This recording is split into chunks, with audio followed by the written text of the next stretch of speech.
Welcome to the Emerging Lawyer series at the Coffee Conversation Show, powered by the Emerging India Forum, TIF, and a tech partner, Prime Infotech Solution. Theme is Governance, Grit, and Gulf Law. We are with us Abdul Nadeem, co-founder of Counsel Help Legal, a seasoned legal professional with over 18 years of experience spanning litigation management, regulatory compliance, and cross-border advisory work. From his roots in India to his leadership in the UAE's legal space, Abdul's career is a masterclass in adapting law to context, whether drafting EPC contracts for multinational clients or spearheading compliance systems in sectors ranging from pharma to infrastructure.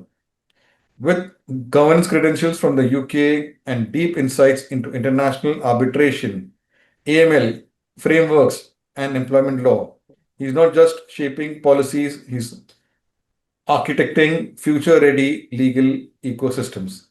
So, welcome Abdulji, today's coffee conversation. Thank you so much, Amirji. It's a privilege to be on your show. Yeah, so let me explain you. There will be three rounds: professional, personal, and a surprise. The rapid fire where will be in the hot seat. You have to be witty, fun, and quick. And years of inspiration, Legal AI 101, which will be autographed and sent to you. Thank you. So, friends, I'm Lion Amir Virani, host at Coffee Conversation, legal tech evangelist at Prime Infotech Solution, author of 15 books. We help law firms, corporate legal startup, SMEs, world-class technology, software licensing, and tech training solutions.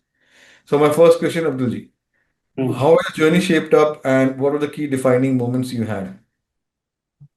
So, okay, that's a beautiful question to start with. I mean to say the journey has shaped up over a period of almost like 15 to 18 years. It's spanned over various parts of India. So I started my schooling from a very small place called Kerala in Chhattisgarh. Then I moved to Nagpur for my education. I done my law graduate, and surprisingly, I was a gold medalist in my law, and I got opportunity to go on the legal firm side, but fortunately, unfortunately, I chose the corporate law, and then I also completed my CS. Started my career from Nagpur. Then I moved to Calcutta. Then I moved to Aurangabad in Maharashtra. Then to Bombay. Then to Bangalore, Chennai, back to Bombay, Pune, and then to Dubai. So over this fluctuating journey from different parts within India and UAE, the best thing which I believed and I got support is from my peers and subordinates.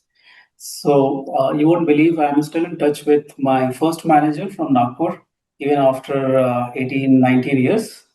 And thankfully, the work culture I've been exposed to in different part of India has actually helped me in developing a very good interpersonal skill. So you asked me to gel with people from different states, different languages, different backgrounds. I'll be more than happy to do that. And till date, to whomsoever I have spoken to, they always felt comfortable in sharing their pain while in the professional life. I mean, say, be it my client or my corporate side, be it my peers or my subordinates.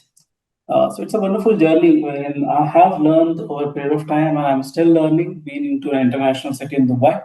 So the competition is different there, the workforce is different, the challenges are different, and most importantly, the growth is tremendous. So, and when you interact with people from other regions, other geographies with different set of knowledge, it's definitely help you to grow more. I mean to say, it's still a learning phase for me.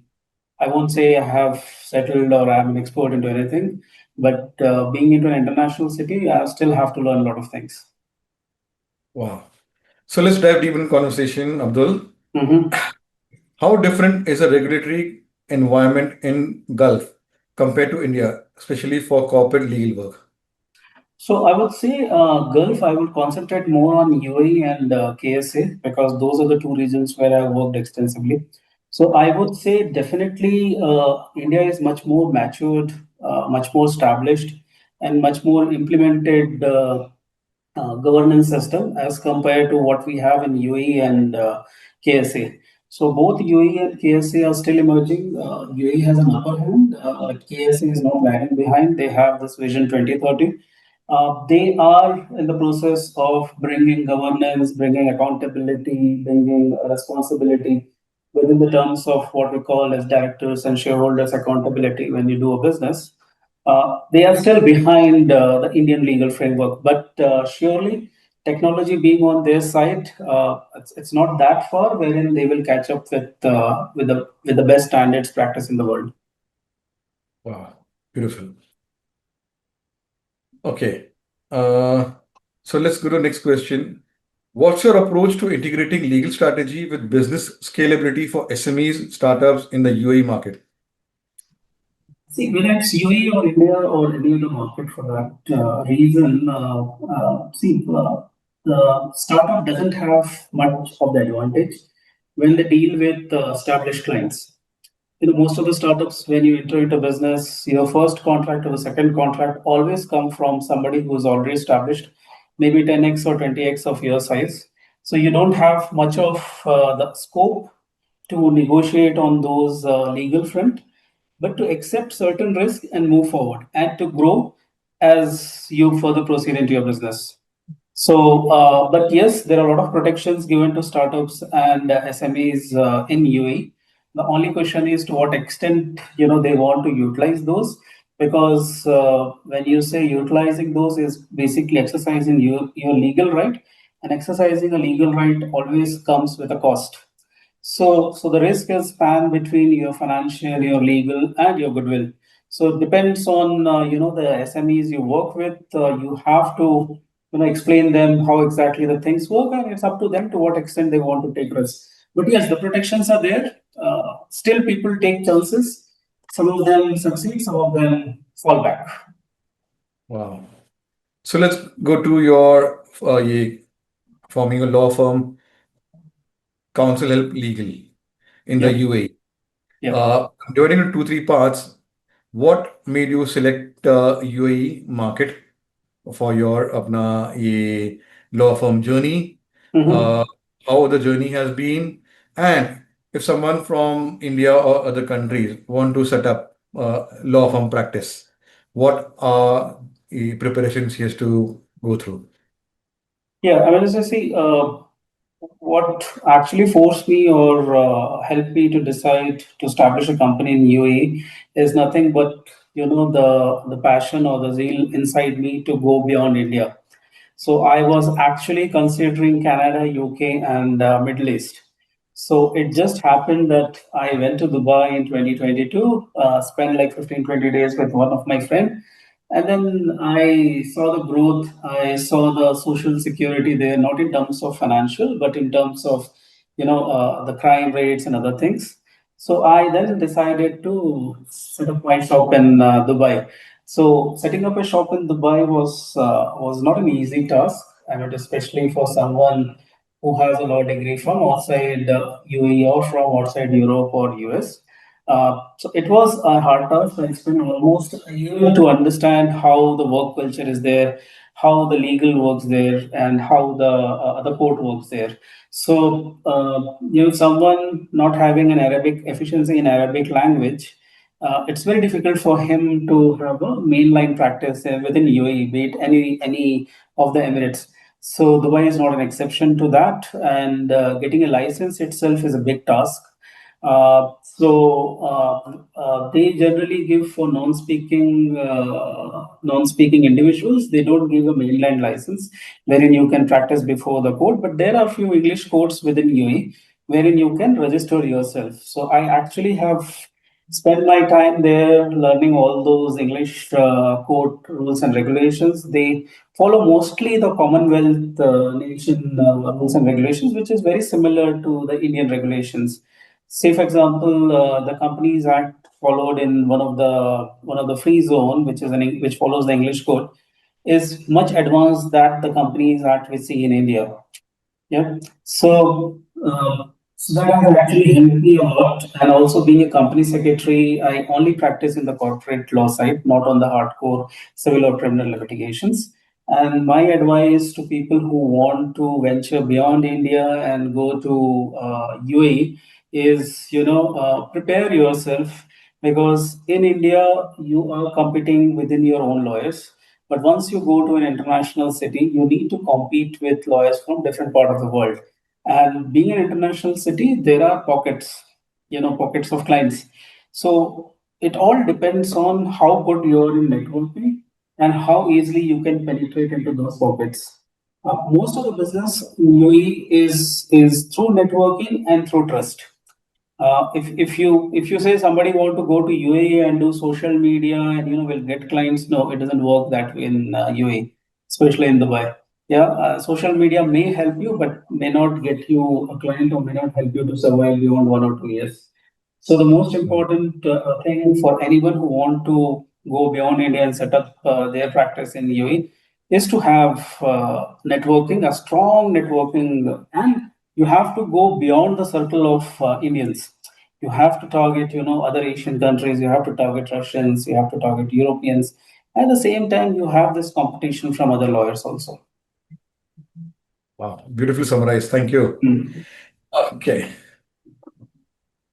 So, Abdul, how has a governance fellowship from the Chartered Governance Institute, UK and Ireland influenced your practical work in day-to-day legal advisory work in UAE market? Yeah. So definitely, I mean, to see whether you accept or not, when you are qualified from this part of the world and go to Middle East and practice, it's very difficult to compete with lawyers and governance professionals from Europe, US, or Canada, because the world through what the world see or the people see you through a different lenses, right? Not only how good you are into your experience, how good you are into your profile, but also depends on what is your background and all those things. So definitely this certification and the degree from Chartered Governance Institute has helped me a lot to establish myself, especially within the English court practice. Ah, okay. Uh, so what's next for Counsel Help Legal, and how do you envision expanding its footprint in Middle East and beyond? Yeah, so our priority now is we are, for a few of the clients, we are providing them the compliance solution for Singapore and Australia. And in fact, I'm working on a cloud-based product which is called Alpha COSEC, wherein we provide you compliances related solutions, be it AML, be it ESR, or company law, or labor law. So our next expansion would definitely be, expanding. So we have a small representative office in Singapore, and we have a small representative office in Australia. And now we are in touch with somebody who can help us to expand to South Africa. So we are basically targeting only people, who have either headquartered in UAE or in India or in Singapore, who need compliance support beyond these cities or beyond these countries, wherein we as a chartered governance and a lawyer from different jurisdiction can help them to establish those practices. So in fact, we have on our board now Fawzia. She is a lawyer from UAE, a local lawyer. And we have Mini from Singapore. She's a company secretary as part of our team who is actually helping us to expand beyond UAE. Beautiful. Good planning. So, Abdul, what role does litigation play in your current practice, and how do you balance it with preventive compliance? So I mostly do litigations into corporate law, disputes arising between shareholders, directors, or company and employees, and all those things. Now, compliance plays an important role into all these things. And see, uh, most of the lawyers who do litigation practice, whether in India or UAE or somewhere else, due to their lack of knowledge on the compliance part, they will not be able to understand the whole scope or whole circle of, how the issues or disputes arises between the shareholders, how that need to be settled and all those things. Because if you're practicing criminal law, civil or commercial law, you may not be an expert into the corporate law litigations. And with a compliance background, well, I understand how the company works, what are the rights, obligations of the shareholders, directors, employees under the employment law. That actually gives me an upper hand in terms of advising the clients on the litigation things. I'll give an example. So I have this client from Australia who had a VC setup in ADGM. It's one of the premium free zone in UAE. So within 3 months of their setup, they had a dispute with the shareholders. And so three shareholders have a dispute with other fourth shareholder, and they have a dispute on the employment law also. So they approached to different law firms within UAE, and then finally they came to me through some other source. And then, when so having a knowledge of compliances, how the company's law work, how the shareholders work, and all those things, when I started asking them, the details about the litigation, how they handle this, whether they have minutes, who has approved those minutes, whether she has attended those or not. So that actually helped me to resolve their dispute before the court of law. And finally, because of this compliance background coupled with my interest in litigation, I was able to advise them and help them to settle the dispute out of court. Wow, that's beautiful. Definitely, the compliance works in your favor. Correct, yes. So let's go memory down lane. What's been the most memorable or challenging case while working in the Gulf law market, and how did you navigate it? So the most challenging happened just 3 weeks back. Hmm. Yeah, Okay. so it's an interesting case wherein one of the employers, so he is from Australia, has set up a company in UAE doing into a particular sector, and he was restructuring the whole things because the employees and the turnover were not that he was able to generate cash, and he's reluctant to invest further into the company. So the biggest challenge he was facing is parting ways with employees.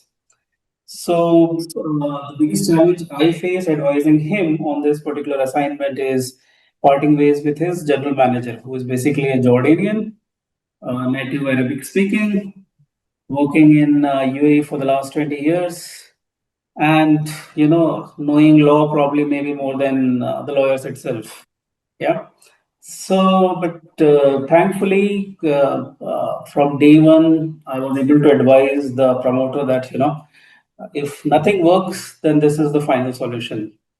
And based on whatever legal strategy we applied, so ultimately he came to a discussion table, agreed for a settlement, and he walked out. Beautiful. Okay. So, Abdul, you have led legal for EPC and infrastructure heavy companies. What are Right. the unique legal risks in those sectors? See, irrespective of the sector, I mean to say, EPC obviously has some unique things which is different from other sector. Is especially with the penalty clause. Yeah. See, everything goes smooth if you perform on time, they pay you on time, perform on time, they pay you on time, because most of the payment system within the EPC contract is based on milestones. Now, the challenge arises, there's something called I always tell to my people or my client is there's something called wish and there's something called need. Yep. Yes. So there's always a balance. Somebody is on the up, somebody is on the down. So the person who is on the up will always ask for a wish, and the person who is on the down will always look for the need, right? So that's where the legal dispute arises, and that's where we chip in, and especially in the EPC contract, the penalties plays an important role because that can evaporate your complete P&L if you don't negotiate it properly from a subcontractor perspective. At the same time, if you represent the client, then you have to ensure that your indemnity is protected because most of the builders they take loan from bank, take money from individual buyers, repay to the bank, repay to the subcontractors. That's how they route the money. So the Wow, penalty clause, for me, the penalty clause plays an important role. that's beautiful. Okay. So, Abdul, who has influenced you or has been your mentor in your legal journey? There are multiple people, I must say, including obviously my father, because he always used to tell me is whatever you're doing it for yourself. So whatever you do, do it in the best way. He never forced me to go to engineering or go to any other things. So he always left me decide what you want to do based on your circle, speak to your seniors and decide. And then that's how I have chosen law, I have chosen commerce, and I have chosen company secretary. Now there are multiple people who have influenced me, but on a professional level, there are two individuals to whom I'm still in touch, and I still call them, once in a 6 month or 8 months. One was my manager when I was with a company called Morganite Crucible. So he was from UK, and we are still in touch. So we worked together in 2007, and we are still in touch. The other gentleman is from Bangalore itself. So he was the CEO. I used to report to him. So I also learned a lot of from him, and I still go to him whenever I face some challenges. Those on the professional fronts. On the personal front, I have one of my dearest friend who is there in Dubai. So probably he is one of my mentor, and he advises me on a lot of things. Sometimes it happens that you share more with your friends rather than your wife. So he is that kind of friend. So he is also a mentor for me, especially in UAE, because he is in UAE for the 22 years, and I have just Wow. completed 4 years. Wow. Okay. So now that is about you being mentored or getting influenced. How do you mentor your team? I don't believe in micromanagement, so I give them that field play. I mean, this I allow them to learn and at the same time do the work. I never tell them, they have to work overtime or something or all those things. I leave it to their judgment how they want to balance between their schedules between different projects, and that's how I get the maximum out of them. I always believe micromanagement is not a solution. At the same time, so it's like giving forefinger as helping hand and one finger as a stick. So sometimes you have to be strict, sometimes, and most of the time you have to give them a field play. I mean, so allow them to do what they want to do, but within a boundaries. Wow. So how do you stay updated with the different laws, policies changing for the Gulf market? Yeah, so one of the easiest way is to subscribe to these online law websites, yeah, which gives you all the details. The other way is visit to various ministries, and send them what do you call register your email ID with them. So whenever there is something, they will always send you. Follow them on social media. So I use social media more for doing all these things rather than doing the other things. So that has actually helped me to keep it updated. And then there are circles. So I am part of various law circles within UAE, within KSA. Part of various startups, part of legal forum in India, company secretary, charter secretary, and all those things. So that has actually helped me to keep me updated. Wow. So how's technology and AI helping in your legal work? Amazingly, I mean to say, see, it all depends on how to use AI. It's a good tool if you use in a positive way. It's a bad tool if you don't know how to use it. So AI is like a bike. You may have an experience of driving, say, 100cc bike, but AI is like 300 to 400cc bike. You have to use it responsibly, and especially in the legal field, you cannot just do copy paste. Yeah, even though AI will help you to research, resolve a lot of things, at the same time you have to apply your skill and knowledge to review those things. Wow, beautiful. So my last question for your professional journey round, what advice would you give to young legal professionals who want to shift from India and enter the Gulf market to join law firms in that region or to start their own law firms? Yeah, so I would recommend them to target the unique law practices, especially in AI, blockchain, dark web, those kind of areas. Because somebody who's qualified from India may not be that valuable if you want to practice criminal, civil, or commercial law in the mainland code, which is basically in Arabic, because everything goes in Arabic. But if you practice into AI, blockchain, those new sectors, that is going to help you a lot because there are a lot of law firms within UAE who want to acquire or want to appoint lawyers with these kind of backgrounds. So gone are the days when you just do an LLB and start practicing all the laws. So now you have to be very choosy which area you want to, and if you want to grow beyond India, then you have to think of something which is beyond India. Like AI is one of them, blockchain is one of them, cross-border transactions are one of them, commercial disputes across the borders is one of them. Wow, beautiful. So let's go to the next round and understand Abdul as a person. Tell us about your family and your formative years. Yeah. So I belong to Chhattisgarh, as I told you already. My father was in railways. And being into railway, we have always, interacted with people from different backgrounds. So that has actually helped us a lot to develop as an individual, the interpersonal skill. And then after completing my school, I moved to Nagpur, done my graduation and post-graduation from there. Then I moved to different part in different cities within India. As I told you, from Nagpur, I moved to Calcutta. Calcutta, I moved to Aurangabad, then to Bombay.